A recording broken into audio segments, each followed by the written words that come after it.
Hello students, তোমরা যারা গৌরবঙ্গ ইউনিভার্সিটির আন্ডারে সেকেন্ড সেমিস্টারে ছাত্রছাত্রী আছো এবং তোমাদের বাংলা এসি পেপারটা আছে, আজকের ক্লাসটা তোমাদের জন্য খুবই গুরুত্বপূর্ণ। আজকের ক্লাসে আলোচনা করব তোমাদের লাস্ট যে একটা গল্প আছে ছিন্নমস্তা, আশাপূর্ণা দেবীর লেখা। এই গল্প থেকে তোমাদের একটি বা দুটি এমসিকিউ পরীক্ষায় তোমাদের কিন্তু থাকবে।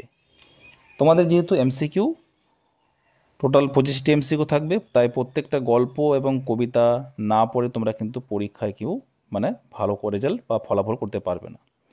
তো দেখো, এখানে আশাপূর্ণা দেবীর লেখা যেখানে সারাংশটা আছে, এই সারাংশটা তোমরা অবশ্যই পড়বে। প্রধান কাজ হচ্ছে এই গল্পের বিষয়বস্তুটাকে জেনে নেওয়া, তারপরে হচ্ছে সারাংশটা পড়ে নেওয়া। তো আমি তোমাদের প্রথমে এই যে দেখো, আমি 30টি এমসিকিউ প্রশ্ন উত্তর নিয়ে আলোচনা করব। তার সঙ্গে কয়েকটি প্রিভিয়াস ইয়ারের কোশ্চেন, যেটা গৌরবঙ্গ ইউনিভার্সিটির বিগত সালে, যেমন 2019 এবং 20 সালে বা 21 সালে কীরকম টাইপের প্রশ্ন এসেছিলো সেটাও আমি তোমাদের দেখাবো। তো প্রথমে দেখো, আমি প্রথম প্রশ্নটা আলোচনা করছি। ছিন্নমস্তা গল্পের লেখক হচ্ছেন আশাপূর্ণা দেবী।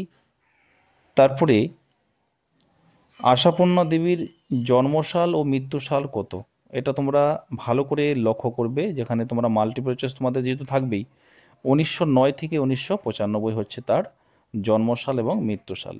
এরপরে আশাপূর্ণা দেবীর স্বামীর নাম, এটা কিন্তু অবশ্যই জানা প্রয়োজন, কালীপদ সেনগুপ্ত।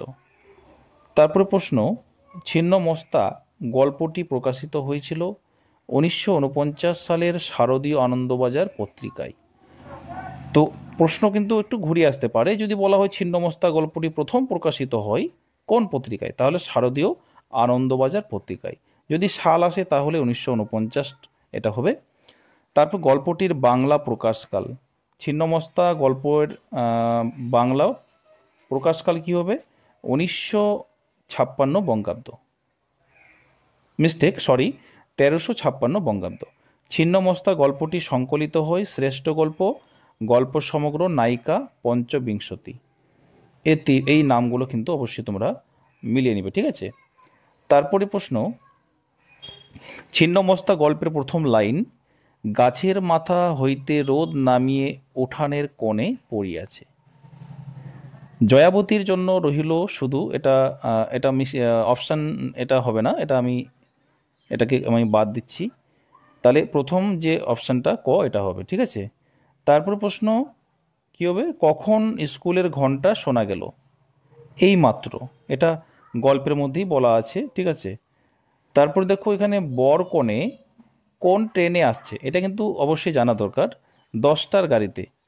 জয়াবতীর ছেলের নাম কি, বিমলেন্দু। বিমলেন্দুর স্ত্রীর নাম হচ্ছে প্রতিভা। আর প্রতিভার শিক্ষাগত যোগ্যতা কী ছিল, এগুলো যদিও পরীক্ষায় আসে না, তবুও তোমাদের জেনে রাখো 9 পাস। তারপরে প্রশ্ন হচ্ছে, জয়াবতীর বিয়ের বয়স কত ছিল, 13, এটা অবশ্যই দিতেও পারে, না দেওয়ার কিছু নেই। তারপরে জয়াবতী বইয়ের কথায় কেমন ছিল, চুপ।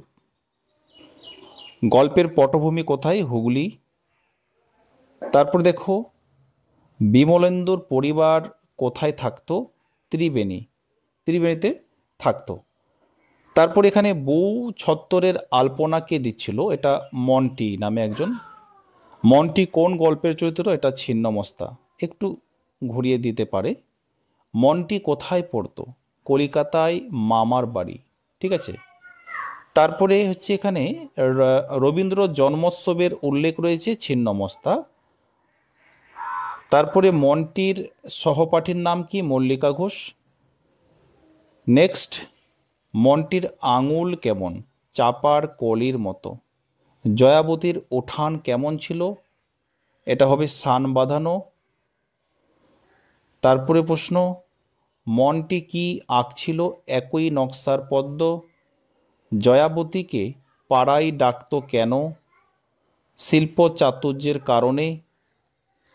উঠান কখন সান বাঁধানো হয়, ছেলের ম্যাট্রিক পাসের বছর। তার মানে এই যে প্রতিভার ছেলে, ঠিক আছে, বিমলেন্দুর ছেলে যখন পাশ করলো ম্যাট্রিক পাসের বছরে, তখন উঠান সান বাঁধানো হলো। তারপরে দেখো জয়াবতীর স্বামীর নাম কি? দেবনাথ। জয়াবতীর সন্তানের সংখ্যা একটি। ঠিক আছে। কলকাতা কোন গল্পের চরিত্র? এটা হবে ছিন্নমস্তা, মানে কনকলতা, মিস্টেক। কনকলতা হচ্ছে ছিন্নমস্তা। কনকলতাকে কি শাড়ি দেওয়া হয়েছিল? এটা কিন্তু আগে এসেছিল বিগত সালে, ঠিক আছে, বেনারসি। এটা ইম্পর্টেন্ট একটা লাইন বা প্রশ্ন। দেখো এখানে বিগত সালের যে প্রশ্নপত্রগুলো আমি তোমাদের একটু আলোচনা করব। জয়াবতীর পুত্রের নাম কি ছিল? বিমলেন্দু।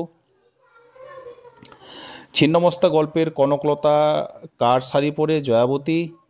ছিন্নমস্তা গল্পে প্রতিবার বাপের বাড়িতে প্রতিদিন যত রকমের মাছ রান্না হয়, এটা হবে 3 রকমের। ঠিক আছে। ছিন্নমস্তা গল্পে বিমলেন্দু মারা যায়, এটা হবে ট্রেনে কাটা পড়ে। ছিন্নমস্তা ছোট গল্পে জয়াবতীর স্বামীর নাম কি ছিল? দেবনাথ।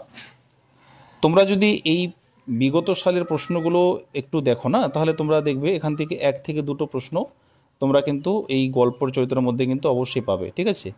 তাহলে তোমরা যারা এই এইসি পেপারের স্টাডি মেটেরিয়াল তোমরা পারচেস করতে চাইছো, তোমরা আমার বিভিন্ন যেগুলো ভিডিওগুলো আছে সেগুলো দেখবে, সেখানে আমার কন্ট্যাক্ট নাম্বার আছে, সেখানে তোমরা যোগাযোগ